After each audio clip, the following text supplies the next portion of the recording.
ஓகேங்க, இந்த பதிவில் நம்ம என்ன பார்க்க போகிறோம் அப்படின்னா, விஷ்ணுபதி புண்ணிய காலம் பற்றி தாங்க. விஷ்ணுபதி புண்ணிய காலம் இப்போ தானேங்க முடிஞ்சிச்சு. இப்போ தானே நாங்கள் எல்லாம் பூஜையெல்லாம் பண்ணோம் அப்படின்னு சொல்கிறீங்களா? அப்போ உங்களுக்கு இல்லைங்க இந்த பதிவு. யாரெல்லாம் அந்த விஷ்ணுபதி புண்ணிய காலம் தவற விட்டுட்டு வருத்தப்பட்டுக்கிட்டு இருக்காங்களா? ஐயோ, எங்களுக்கு தெரியாமல் போச்சு, தெரிஞ்சதை நாங்களும் செஞ்சுருப்போமே அப்படின்னு நினைக்கிறவங்களுக்காக இந்த பதிவுங்க.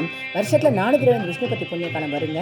வைகாசி மாதம், ஆவணி மாதம், கார்த்திகை மாதம், மாசி மாதம். இந்த 4 தமிழ் மாதங்களோட 1ஆம் தேதியும் முதல் தேதி இருக்குல்ல, தமிழ் மாதத்தோட இந்த 4 மாதங்கள் முதல் தேதி வந்து விஷ்ணுபதி புண்ணிய காலங்க.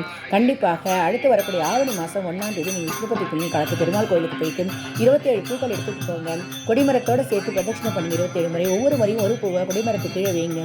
அப்புறம் கொடிமரத்தை விழுந்து வணங்குங்க. உள்ளே போயிட்டு அர்ச்சனை பண்ணிக்கோங்க. பெருமாளுக்கு விளக்கு ஏற்றுங்க. உங்களால் முடிஞ்ச நைவேத்தியத்துக்கு தான் எடுத்துகிட்டு போயிருங்க, அதையும் கொடுங்க. பூக்கள் கொண்டு போயிருந்தீங்க, அதையும் கொடுங்க.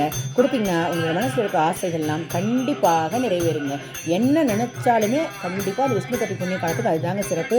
நீங்கள் என்ன நினைச்சாலும் இந்த 27 பிரதட்சணை பண்ணி முடித்த உடனே உங்களுக்கு கண்டிப்பாக கூடிய சீக்கிரத்திலேயே அந்த உங்களோட மனசில் இருக்க ஆசைகளும் நீங்கள் வேண்டியிருக்கிற வேண்டுதலும் என்ன விதமான மனக்குறை இருந்தாலும் அது எல்லாமே உங்கள் மனக்குறை தீரும். நீங்கள் நினச்சது எல்லாமே நடக்கும்.